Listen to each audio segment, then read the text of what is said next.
Hello, my beautiful souls. In this episode, we are talking about the forecast for 2025 for Capricorns. My name is Sasha. I'm a Vedic astrologer, numerologist, and educator. And on this channel, Shine From Within, we are talking about astrology as a practical tool to make our lives better, to live happier and more successful lives. Yep. So what Capricorns can expect in the upcoming 2025? And before we start the discussion, I need to mention that this forecast goes for Rising and Moon Capricorns. So if you were just born in January, it doesn't mean that this is for you unless you are a Rising or Moon Capricorn. If you are not sure, there are two options. First one, you can write your details in the comments and I will calculate it for you. Not a big deal. And the second one, there is a video on my channel and you can calculate your chart with step-by-step instruction. It will take you like 1 minute and you will know for sure. So if you are Rising or Moon Capricorn, then please come back and continue watching. If not, then check the playlist. Other zodiac signs are there. So what's gonna be happening? What are we gonna be talking about? We will discuss transits of 4 very big, slow, karmic planets, which are Jupiter, Saturn, Rahu, and Ketu. If you are new to Vedic astrology, don't really fixate on Rahu and Ketu, what is this and so on. Just listen to what kind of outcome these shifts will bring and you will understand how to apply it to your life. So don't think about it much.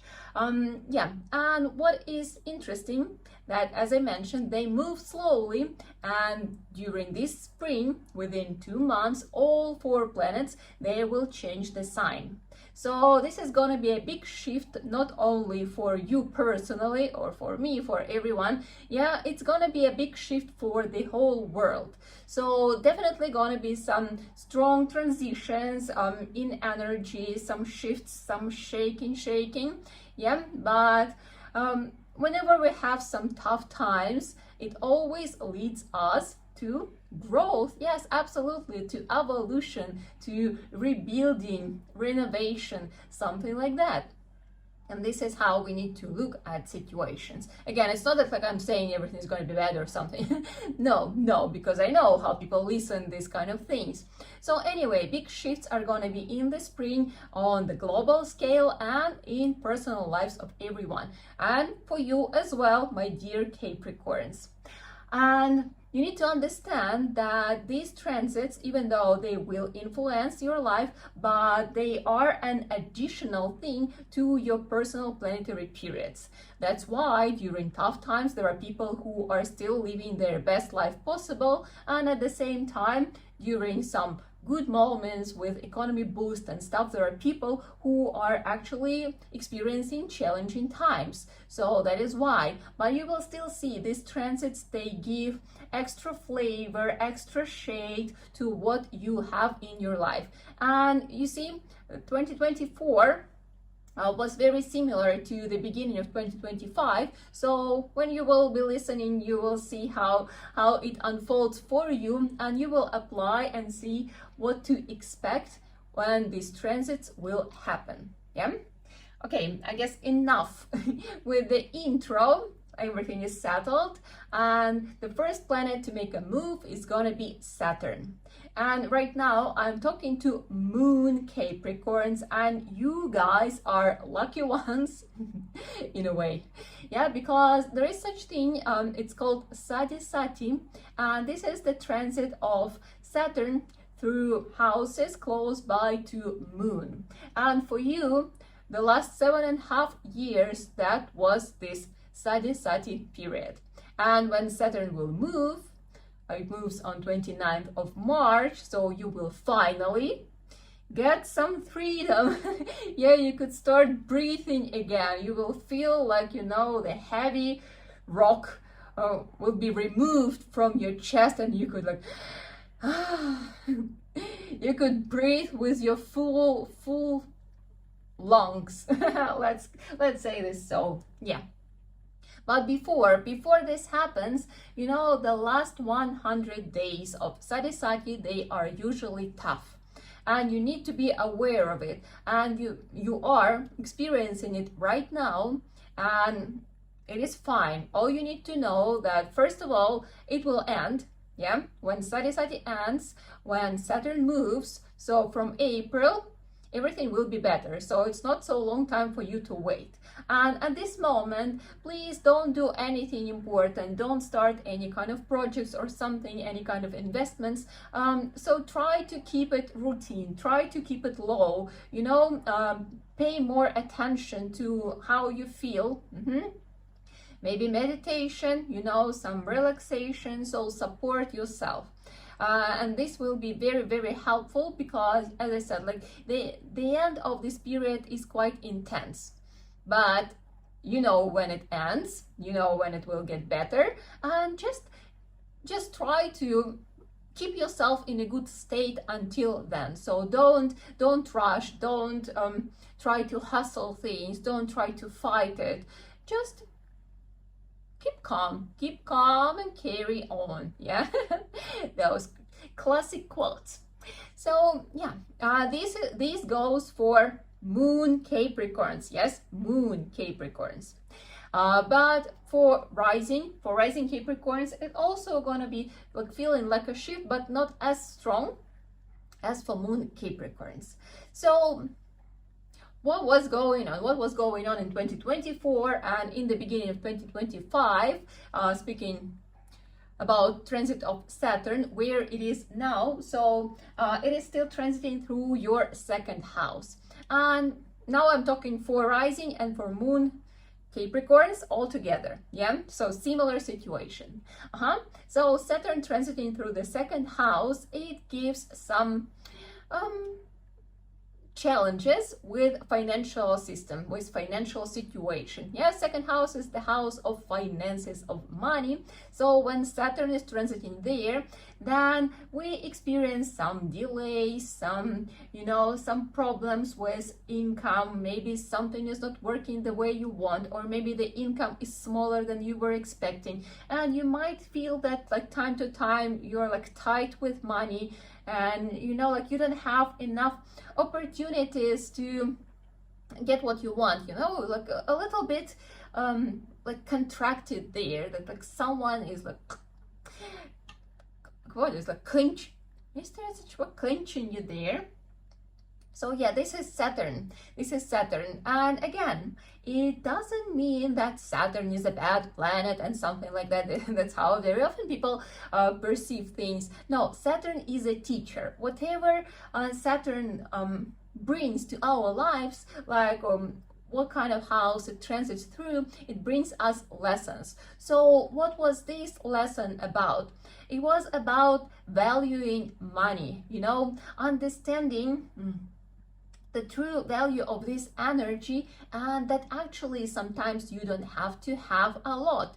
Sometimes actually very simple things, they could be already enough and very satisfying. So even in the world where everything is rolling around money, yeah, when we look around, it's like advertising, buy, we need to buy. If you don't buy something, you are not going to be happy. And it is a problem because that's how we start thinking that like, yeah, I really have to possess all those things. But Saturn teaches us that like, okay, look, you may not have these things, and it doesn't mean that you are not okay, that you are a failure, or that something is wrong with you or with your life.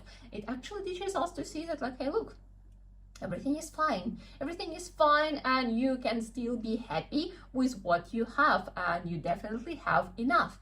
Because if we will look deeply, then actually we don't need that much in our lives. And yeah, when we have our like basic needs covered, then that's already a good foundation to be happy. So yeah, this toughness which you were experiencing probably taught you something and maybe led to some transformation.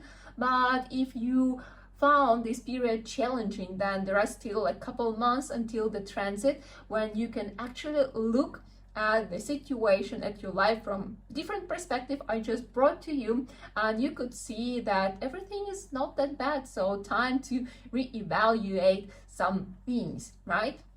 So then second house is the house of parental family. So maybe there were also some situations when you had to like take care of your parents or like your grandparents, maybe like some challenging moments like arose, or maybe you had to support them financially, or maybe there was like some separation in there, something, you know, like some changes, some shifts. And as I said again, like lessons, something to reevaluate and find the deeper meaning and find this like true connection, true love, because Saturn is actually the planet that teaches us selfless love. And as I said, because this is the house connected to parental family, so there were probably some situations that were kind of, you know, like trying to scratch this surface and tell you like, look, maybe it's time to find some deeper relationship with your parents.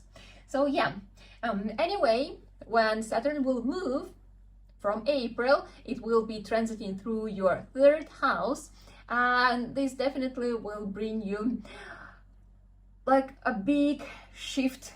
First of all, as I said, like because it goes away from the house where you have your moon, or like if you're rising, maybe you wouldn't have this like drastic change in energies, but like overall you will still feel that things becoming easier. And first of all, with finances.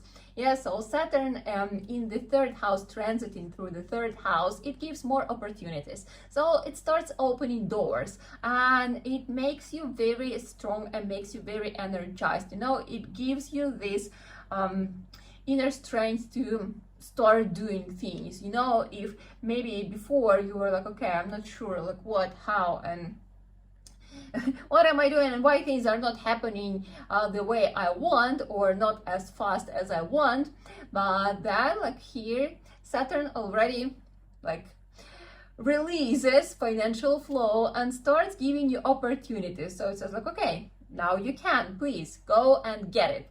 And this is the moment for you to really put a lot of effort, just look around for the opportunities and put all this effort, and you know, it will give you this sense of freedom, something you were missing for quite a long time. And yeah, as I said, like new income streams, like new opportunities for traveling, maybe even, yeah, like new options for like learning something, like some new crafts and stuff. So like, yeah, that's a really nice, definitely requires working, but I mean, like you're Capricorns, you you know what is hard working, and you are very diligent workers. So for you it's nothing new, but here like opportunities come along your way. So you will feel so much better starting from April. Yeah.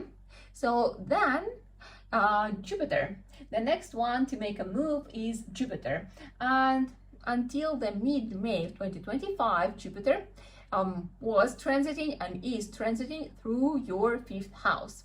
And this is a great one. This is a great house, and Jupiter here, it gives, and you know, first of all, it gives opportunities for knowledges, and spiritual knowledges, probably like the best one, because this is the time when you could have met like a good teacher, or maybe, you know, like get involved into studying some spiritual knowledges, spiritual scriptures, maybe some books that somehow, you know, brought you a new perspective on the world, some you know, something what gave you more optimism, more hope. And yeah, because like Saturn and yeah, Saturn on the second, transiting through the second house, it wasn't that easy, but you know, with the right mindset, and maybe you already got it thanks to Jupiter. If not, then there is still time, and if you feel some interest, if you feel some urge to actually explore, so then yeah, this is the time.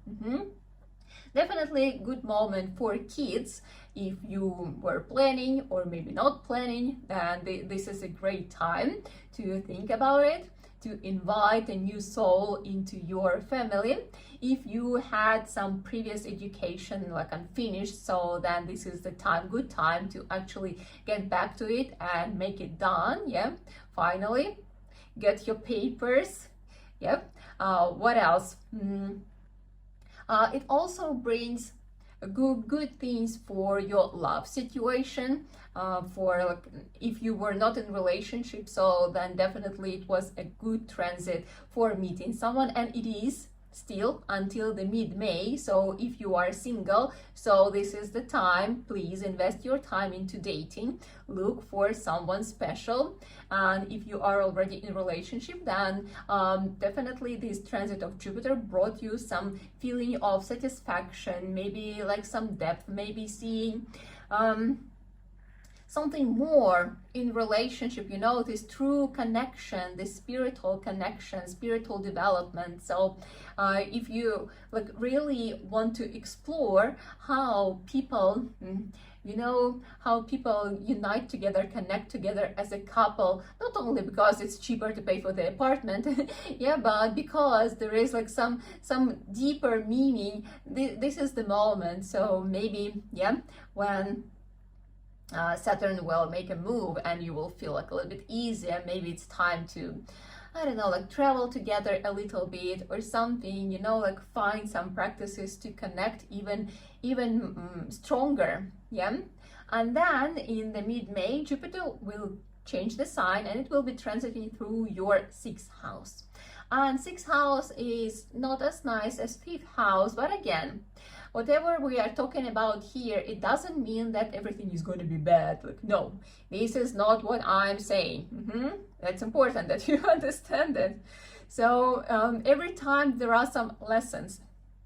So all these transits, they activate different areas. So we'll look at them one at a time and we'll learn something, we explore something. Yeah, so Jupiter will be transiting through your 6th house and it will bring you re-evaluation of your relationship with your family again, yeah, with your colleagues. Actually, it's more related to, you know, like working area and let's say, like grandparents, you know, like those relatives who are not so close. If we were talking about the 2nd house, it was like really close relatives, yeah, like parents. So those will be like already like grandparents, like aunties, uncles, cousins, something like this, and colleagues. So this kind of relationship, and you know, you will experience a lot of changes and you will feel that like, okay, finally I can breathe, yeah, new level of freedom in your life. And this is also the house of like 6th house. 6th house is the house of fighting. So you may present yourself a little bit differently because your inner state will change. And for people who are used to you being your previous version, they may not accept it easily. They may want you to be who you were. You know, not everyone is super fine with others changing around. So yeah, there could be some situations of you you know, like protecting your boundaries or even establishing new boundaries. So telling, okay, no, this is who I am, this is what I want, and this is me now. So yeah, we have to deal with it somehow together because I have changed and like I feel differently. And yeah, yeah, we need to find some common ground in this situation, right? So what else? The fun thing is that Jupiter here, it doesn't give this like strength and desire to fight. So it's more about that, like, you know, like people will approach you and you will have to, you know, kind of like protect yourself, but without very strong desire to do that. And, you know, it could bring you some sort of feeling of like laziness and something, you know, like feeling of like a little bit of slowing down and maybe hoping that something will somehow unfold by itself, like without your investment, yeah, but without your efforts. But as I said, you see, that's a tricky situation because Saturn gives you opportunities and you may feel that things are going better. Like, yeah, maybe in the beginning you would even feel that like, ooh, is it true or not? And this Jupiter will give you this idea that, oh, maybe then I can relax a little bit. And this is not a good strategy. So this is something to learn in these transits, that actually, yeah, we need to take a good care of ourselves. And as I said, vacations would be a nice thing to do. Yeah, some travels. Doesn't have to be something big. Yeah, maybe like some short trips and stuff, but like, yeah, like something to treat yourself, but at the same time you still need to put effort. So don't allow this Jupiter softness trick you into, you know, like missing opportunities. Yeah. And then actually what is interesting, because in the autumn, like October, November, Jupiter will make a quick move to your 7th house. It will be transiting through Cancer, and then it will come back, and it will come back to the 6th house. And through these 2 months, you will be feeling a little bit differently, like stronger, brighter, you know, that you have this clarity about what you want to do in life, how you want to do things, that like, yeah, that things will go easier, smoother, like, yeah, more confidence, more clarity, and you would feel like, okay, I nailed it. But as I said, it's for 2 months, so don't trick yourself. Obviously enjoy those 2 months, and like really I don't know, even write down like, well, what are your like big ideas during that moment. But as I said, then after 2 months it will get back to transiting through your 6th house, and like same condition with sometimes maybe like apathy or something like that, and again like with people around like asking something from you and stuff, and like a little bit this like hesitation. So yeah, and you need to be aware of this, and you need to navigate it wisely. Yeah, so first of all, don't undervalue what you will discover when Jupiter will be transiting through your 7th house. Yeah, it's October, November. During that moment, don't think that you hacked the system. You kind of hacked, but not for a long time. Yeah, but don't undervalue what you get there. So if after you will feel you will get concerns and stuff, and you will start like overthinking something, don't those glimpses of clarity, they will be true, and you just need to stick to them and wait until the transit will move fully. Yeah. When like next year around same time, yeah, Jupiter will make a move, and you will get back to this like very strong inner position. Yeah. So then we still need to discuss Rahu and Ketu, our mystical planets. So at the moment, Rahu is transiting through your 3rd house, giving you like a lot of this energy and a lot of these desires, and not even desires, you know, like these ideas to try something new, to go somehow adventurous, to do some risky stuff. Like, yeah, maybe there are like, as I said, like there definitely were challenging situations in your life. So Rahu was giving this power for you to actually overcome them, you know, like what if, like I will try, let's give it a try, I can do it, like maybe like this, maybe like this. Yes, some like adventurous nature was there, and as I said, like energy also. Maybe you were also into some physical activity, like going to gym, or like yeah, like running in the mornings or something like that. And if you feel this energy, that's awesome. And you see, Rahu will be moving at the end of May, on 29th of May, and until not until, so from 29th of March till 29th of May, so for 2 months, Saturn and Rahu, they will stay together in the 3rd house. And for you, this is a super powerful moment. You see, so Saturn already moves, so this is the time for you to also make a move, to start growing, you know, start building, start putting effort. Yeah, like before, until April, maybe slow down routine, keep yourself calm. Yeah. April, May, you like really working hard, because Saturn and Rahu in the third house, they give you like a huge amount of energy, like unexpected amount of energy and support and opportunities and everything. So you need to use all this energy to really make possibly a breakthrough in whatever you do. But like, yeah, compared to the last year, it will feel like, wow, wow, what's going on? I cannot believe that. So those 2 months, they will be the most powerful. So yeah, and then from June, yeah, at the end of May and June, Rahu will move and will be transiting through your second house. And here again, like, yeah, second house, finances, so there will be desires and like, yeah, this like desperate desire to have more, to buy more, to get more. And especially with all these restrictions that Saturn was bringing previously, and now you feel like, okay, I can do it. And Rahu will even like intensify those desires, and that you'll be like, oh, I need, yeah, you need to be careful, because like, yeah, it's like all together could create like a lot of inner conflict. That's like, I want a lot, but at the same time I may not want to work for it, and this like dissatisfaction and stuff. So like, yeah, you need to really look within and find this balance, and actually, yeah, realize what is important, and actively and strategically moving towards your goals. But remember, money is just energy, and it's just a tool for you to get your major goals. Yeah, and the major goal is definitely not just like buying stuff. So think about it, and it will already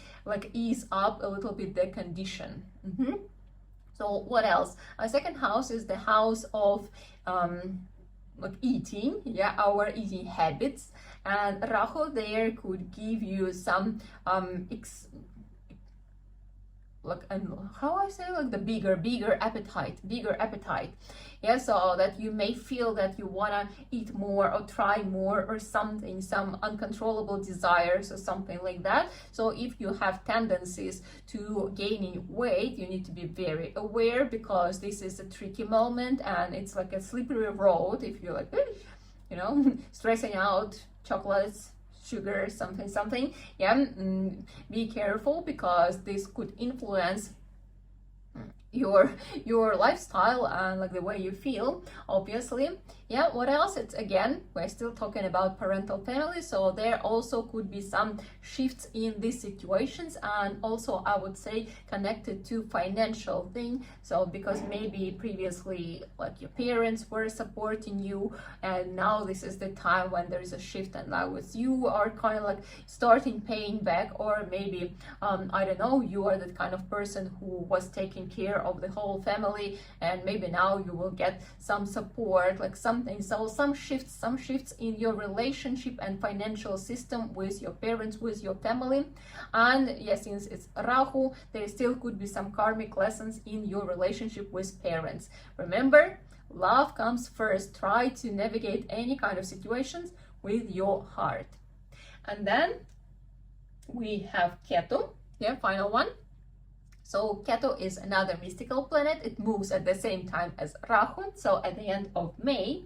And now and until June, it is transiting through your 9th house, and it makes us question true values. Yeah, like, well, what is true for me? What do I wanna rely on? What is the foundation of my life?